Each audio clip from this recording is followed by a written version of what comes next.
Welcome to our first episode of our programme Include Me Too, and thank you Sangat TV for supporting us to put this programme out to the Sangat audience and to the wider communities to discuss issues regarding disability and those families that come from the wide society here in Britain. Sangat TV, once again thank you for you supporting your initial pledge to support us to get our vital messages across, but also to make sure that our community is aware of our lives as families within those communities who have got disabled children and look at some real key topics and issues that affect so many. Sangat TV joined us last year at June at the House of Commons, where Include Me Too launched our briefing paper, Time for Real Action. And that is why we're here today. Time for Real Action addressed 15 years of black and ethnic minority disabled children and families' needs not being addressed. Families are still being underrepresented to influence local decisions. Those local decisions have an impact in terms of local services and children's futures. Our families are still having difficulty in accessing information and making informed choices and to ensure the children get optimum opportunities and have brighter futures. So once again, thank you for everybody that's joining us today. It means a lot. It's been a long journey. And talking about journeys today, we're going to be sharing parental journeys. We're going to be sharing our journeys as families, sharing where we have actually come to from the first initial feelings that we had when we found out that our children and our parent journey was going to be very different to what we first envisioned, to where our journey has taken us now and where we've picked up our strengths from. So why we are here today as well is to inspire families, not only inspire families but also get families to get in contact with us and share their stories, because we need to be talking to each other, we need to be supporting one another, and we need to have a collective voice to make changes both locally, regionally and nationally. Also we're here to inspire you, the community, the Sangat audience, the diverse communities, inspire you to get involved, get in contact with us, find out how you can support us. Maybe this is through volunteering, maybe this is fundraising, maybe there's other resources that we can work with you to ensure that we can really engage with families and ensure that they get the opportunity to have their voices heard and also to enjoy community life and support their children's aspirations. One of the key things that we wanted to address in these programs coming up was about universal values. We are a global community. We all have shared values. We all have shared aspirations for families. But the reality is when you have a disabled child, your journey is very different. And we need people to understand and have respect and understand our children have rights too. And the Sikh values embed a lot in terms of our philosophy as an organisation. It is about equality for all, justice for all, and the right to have a family life. We're joined here today by two wonderful parents. I've got Kalvinder Dhillon, who's joining us, who's got a daughter, Simranjit, who is 19 years old. And we've also got Jaspal Bagal, who's joining us, who's got two beautiful children, who are Priya, who's 8 years old, and Jasbir, who are 6 years old. And what we're going to be doing today is just sharing you how our journey changed from what our original plan was going to be when we found out that our children were going to have additional needs. I can certainly recall, and this is looking back at 13 years ago, I can recall when Callum, my son, was born 28 weeks premature. And he had lots of complications, in and out of hospital a lot. He stayed in hospital quite a long while before he came home. And when he did come home, in and out, because he used to go blue. And he would stop breathing. And one day, which I would never ever have dreamed would come my way, my son stopped breathing. And when he went into hospital, 24 hours later, the consultant paediatrician came to the room and told me that if my son was going to make it, which was very unlikely, he would be brain damaged. And I remember the floor underneath me literally crashing at that time. So that was how initially that was my initial response in terms of, my goodness, this is the kind of news that you wouldn't expect. So Jaspal, how did you embark upon that initial journey that you had with your when you find out your children might have impairments?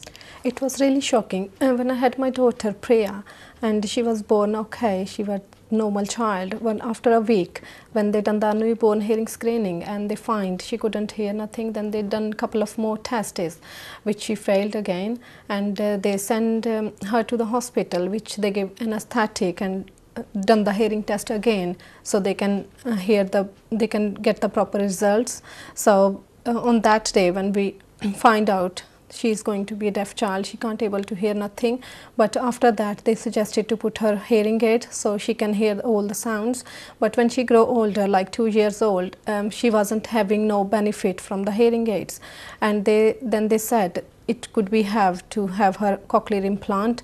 And when she was 2.5, then that decision was very hard to for us, because there's so many complications involved. So all the family just was in shock when we heard that. And the second time when my son was born, it happened the same story, and he born deaf as well, and they done same test, and he was deaf child, but now he wear hearing aids. And my daughter, she got cochlear implant, and they're doing well in school and home as well.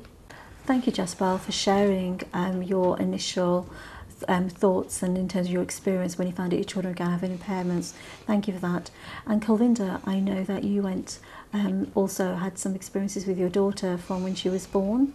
I did, Pommy. I mean, I went for my normal scan at 33 weeks, and they told me that my daughter was, well, they told me my baby wasn't growing to the weeks, and I had to have emergency section. After the emergency section, they had to put a nasal, the next day to put a nasal gastric tube down Simi for her to feed, because she was very, very tiny. When they put the tube down, they found out that the Simi only had one lung, and that her heart was actually on the right-hand side, and nothing on the right-hand side had developed. I got over the shock. I got used to that my daughter wasn't like any other child, but otherwise she was fine. Development-wise, she was fine until 10 months old. She became very, very poorly again. She had to have major surgery at this time and had to go to Great Ormond Street. They said to me that she wasn't going to survive.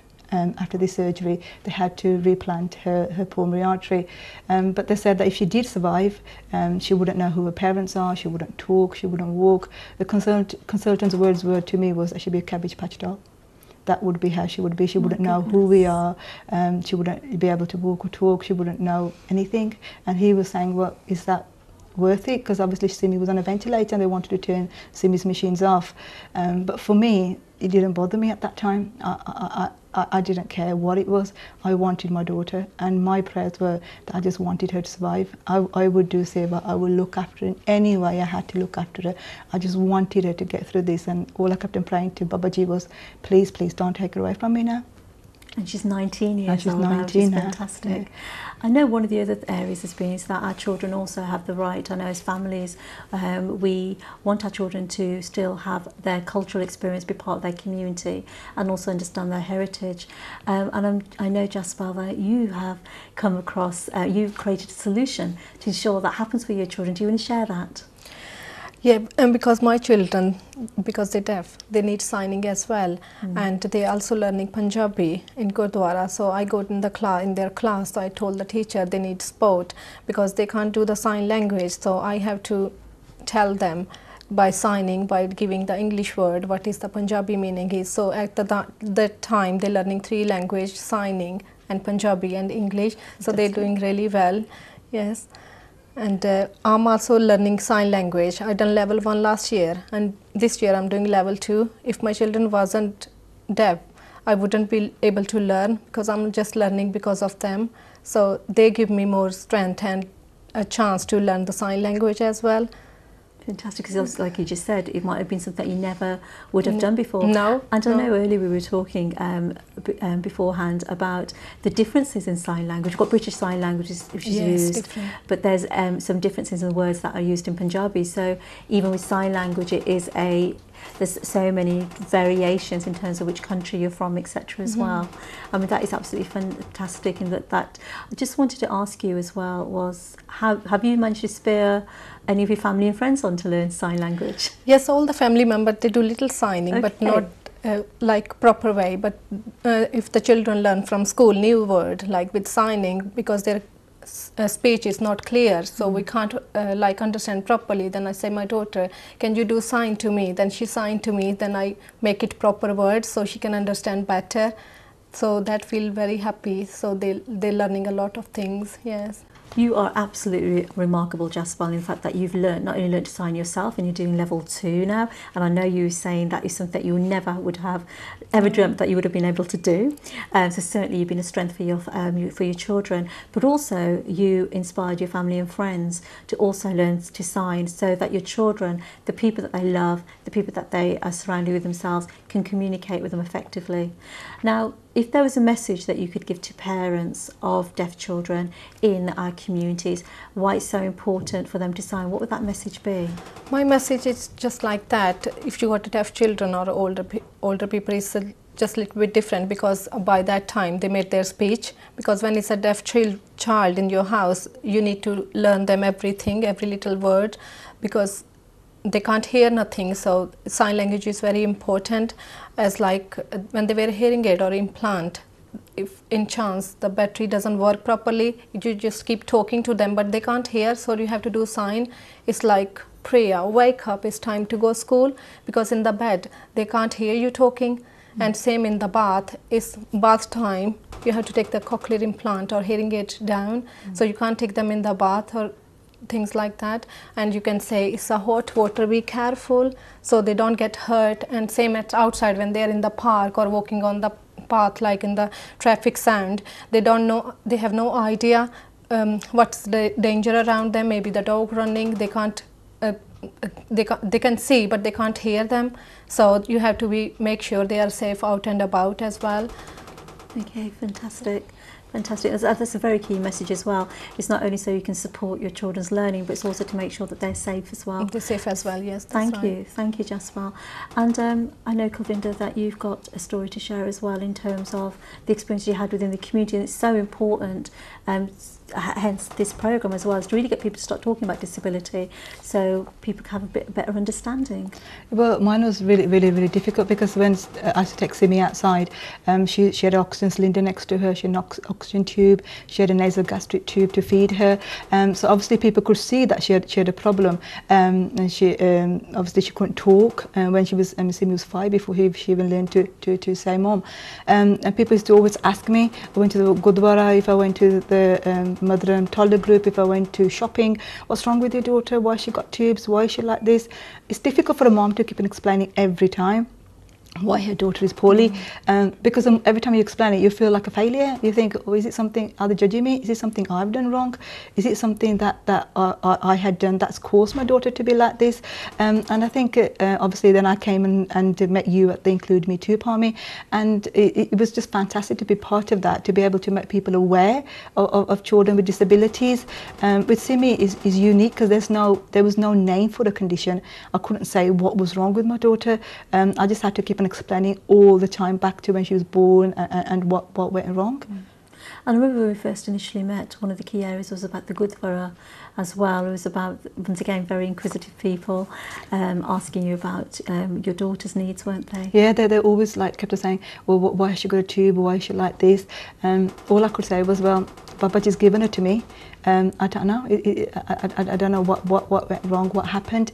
Obviously, it's not their fault, and especially the elder generation was thinking, well, you know, it's a shame that she's here. That it was like as if it would have been better if she hadn't survived it, if she hadn't made it. I can understand that, because obviously a child is so poorly. But to me, it was that my daughter has a right to be here. It wasn't something I've done wrong. It's nothing I had done. I'd only given birth to her, and it's in his hands. He's the one that's given her to us, and it's up to Babaji, and he's made her how she is, and he's got her through to where she is. But to make people aware of the disability, and this program especially, I think is fantastic. And I think one of the things, the key messages I'm sure we'll agree with, is one of the stereotypes time and time again that is discussed is about people's assumptions that there's a reason why you've got a disabled child. And I certainly, you know, and from working with so many families, our children are, to Sangat audience and the wider community, our children are blessings. All our children are. We learn so much from our children. I know certainly I've learned so much from my 2 boys. And it's a journey that you take as a parent. Generally, we all go along a journey where we emotionally, physically, spiritually, mentally grow. And when you have a disabled child, you end up, those areas are really extended so much. And the great thing is that we have got such a wonderful community amongst our community of families that have had similar experiences that are so strong and have held onto their faith and have hopes for their children, aspirations for their children. And we've learnt so many skills along the way, and our children have still filled our lives with so much you know, so much laughter and love, and you know, so it's been, I think it is definitely about ensuring that the community has a wider understanding and treats our children as they should be treated equally as other children, definitely. And that. So in terms of your strengths, where did you get your strengths from? For me, Palmy, when it's got really hard, as it can do. From my family, obviously my husband's been fantastic. My family's been brilliant. My mom, remember, it affects the whole family. It doesn't just affect you. It affects the grandparents. It affects your brother, your sister, because they're the aunties and uncles of this child as well. My mom and dad seeing their daughter suffer. They're seeing their granddaughter suffering as well. So it is the whole family that is affected. But mine, I mean, from my Guru Granth Sahib, you know, just kept saying Waheguru Satnam, Waheguru Satnam, Waheguru Satnam. Baba ji, tusi ditti hai, tusi theek karna, tusi ditti hai, tusi theek karna, tusi sochya hona kuch ਇਹਦੇ ਲਈ.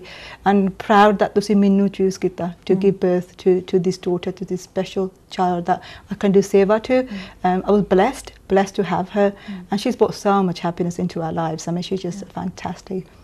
And all the different experiences that we have, you know, we experience as families, especially when you've got a child who's got impairments. You know, it feels like you're on a different radar, and you're so aware of other people's needs as well, and it can be very enriching at the same time. And just where did you get your strength from? It's the first thing is that Waheguru ji ne sanu ਇੱਥੇ ਭੇਜਿਆ ਆ, and the lovely children, it's just like they both are a gift for all of us, our family. And the second is hard working. Whenever they need support and help, encourage them all the time so they don't feel left alone, left behind. If they think they are deaf, they can't do this thing, yes, they can do it. So family support, give them support all the time, encouragement. Yes. Don't give in. And it's definitely, it feels that, you know, your strength has been through your family, yes, as well. So Palmy, what about you? Where did you get your strengths from? Well, firstly, I have to say is that my son, oh goodness me, getting all emotional now here, but I think we all agree that our children, they're absolutely wonderful. And just want to share that my son is my sunshine, and he gave me a lot of strength. He's so courageous and such a beautiful being. But I have to say, at the time when I found out that my son was going to be very, very poorly, and seeing a little baby, at the time he was only 5 months old, seeing him actually have his seizures, I've got to say it was the hardest time. And I learnt so much. You know, we talk about things that we learnt. I didn't realise I was trying to comprehend what the doctors were telling me, which was about trying to explain to me how the brain works. And I didn't realise that through brain injury, it depends on what side of your brain works. So if you're going to be able to hear, or if you're going to be able to see, or if you're going to be able to physically be active. And I've got to say that it was difficult. It was a very, very dark time. And at one time I found myself with Babaji negotiating. Okay, with what would be best for my son? Do you think hearing? Do you think seeing? You know, do we need? And I then found myself thinking, no. You know, it was really surreal, and it was, you know, all of a sudden I thought, no, at the end of the day, my son is beautiful. My son is going to be who he's going to be. He is who he is. And I asked for God for strength. I said, you know, to give me strength and to ensure that my family, you know, we had love, we were going to be happiness, and we were going to get through it no matter what. You know, I was going to be there for my boys, and I had to be strong because of my son. My eldest at the time was 2 years old, and that, so once again it was kind of drawing that strength for your children, and staying focused. But I have to say, in terms of where I got that strength from, apart from obviously over the years, we've just realised how fantastically strong and courageous both my boys have been. It was at the time, I remember going to both the paternal and maternal grandma and nanny G really of the boys and saying to them, I can't breathe, I can't, you know, I feel that I can't sleep, I've got no clarity, you know, I feel really helpless. Where do I get my Shanti from? And I remember at the time saying, Rab Dinale, Waheguru, Waheguru, Waheguru. And I have to say, that night I did, and I carried on saying Waheguru, and I did feel, I felt comfort in that. So for me, it felt like I'd reconnected with my roots, reconnected with with in terms of my family, the way that we were brought up, and I did get a lot of strength from that. I got a lot of Shanti from that, and hence it feels like we've come full circle, that we're here today, you know, in the studios of Sangat TV, and we're able to share our stories, because I think it's really important to share, and I hope that people have been inspired by what we're telling you today, is the fact that none of our families want pity. What we want people to understand is that we're families as well. We have a right to family life. Our children have a right to a future. Our children have aspirations. What we want is for people to really understand and to support, to ensure that all of us can actually live side by side and enjoy life as a community, as a society, and to work with us to challenge the stereotypes, the assumptions that are made, remove any barriers and create opportunities. For example, earlier on we were saying about inspiring community. Inspiring the community could be to create job opportunities for disabled people in your communities. There's lots of different ways that we can actually work together, because I think we feel that we all have a responsibility to really do that. So the one thing I just also wanted to share with you is that this programme will be on air on a monthly basis on the first Tuesday of every month. Please get in contact with us, Twitter us. You can visit our website www.includeme2.org.uk.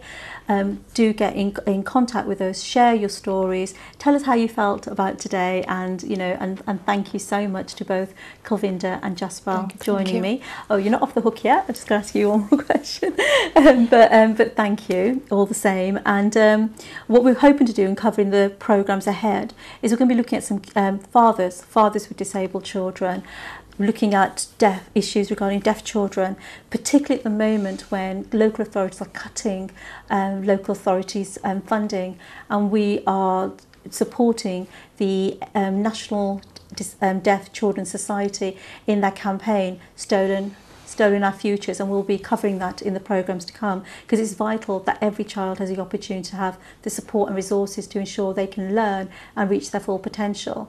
Other topics will be including autism, and we're also looking at young people, young disabled people, to share their stories and inspire others, share their achievements, whatever they may be. And I think what we want to do is now, just wondering if you've got any last messages that you'd like to give to the Sangat TV in terms of any top tips you've got, or any final messages? Well, what I would say is just feel blessed. If you do have a child with a disability, be proud. Always remember Babaji, because he will show you the path, he will show you the way, he will guide us, he has done, and just be proud that you know, these children can give you so much. They're an asset to the community. Give them the opportunities. They don't undermine them. They can give so much into that community. All they need is the right to be able to show what they can do, and let's all work together and make sure that they do get to do that, do get to deliver that, and be proud parents. And yourself, Jasper, is there anything else you'd like to say? Yeah, well, I would only say give your children support and encouragement all the time, so they never will felt alone. So just pray for the God to give them more strength and understanding, so they can be a part of your life as well. So they give us so much smile and happiness in the house. All family members are really proud of them. Thank you. Definitely. And I think what we want to do is also generally and we're hoping that many many families from different communities will also be able to view this show, because regardless of what community backgrounds we come from, regardless what faith we come from, regardless what class we come from, disability can affect any family, and it's really, really key that we come together and we have a unified voice, that we also ensure that those families who are still going along their journey, that they can feel that they can be supported. So we are here, so please do get in contact with Include Me Too. And we also are looking at getting more families involved in terms of having their say in their local areas, etc. So do get involved with us, because we are hoping to have a national voice for Black and ethnic minority families and disabled children. You might wish to join our network. We're going to leave you now with a song that was written by disabled children and people called Include Me Too, but it talks about their having the right to be respected. It shares their aspirations, their dreams and goals, and it gives you a little bit of insight about some of the work that Include Me Too has done. And the children were fantastic. You'll see that they attended workshops, they shared their views, and from those views and consultations they pulled together and they've made this incredible song. So do like us on Facebook, do let people this song that you're going to see is actually going to be on our website, so do click on and please do get in contact with us and let us know if there's any topics or any views that you'd like us to cover in this programme. Thank you very much, and we look forward to seeing you soon.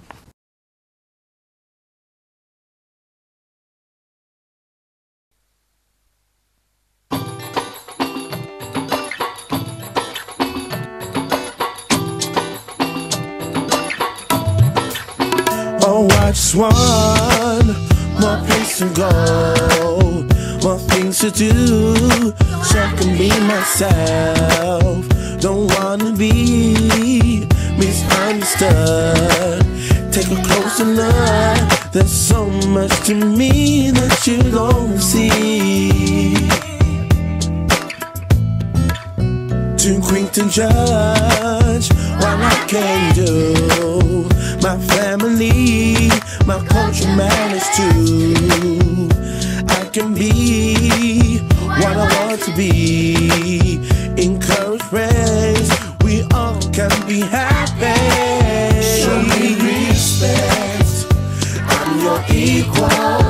Include me too in what you do. Include me too in what you do. In what comes next, show me respect. We're all unique in a positive way. We light up the world on a sunshiny day. I'm not the problem, it's you I think. As we question, see how I feel. Love is stronger than hate. Negative people don't make me feel safe. Yeah, I'm just like you.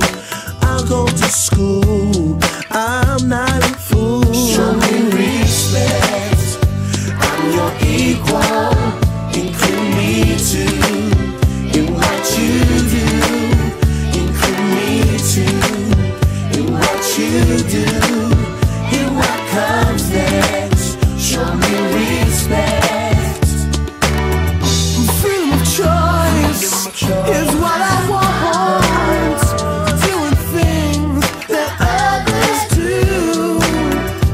Equally is how I should be treated. Oh, look at me, I'm just the same as you. You've done and said things that really hurt me. I'm sick and tired of being abused. Instead of this, try to understand me. I've got a life and I've got culture too. Show me respect, I'm your equal. Include me too in what you do. Include me too in what you do. In what comes next, show me respect. Show me respect, I'm your equal. Include me too in what you do. Include me too. what you do.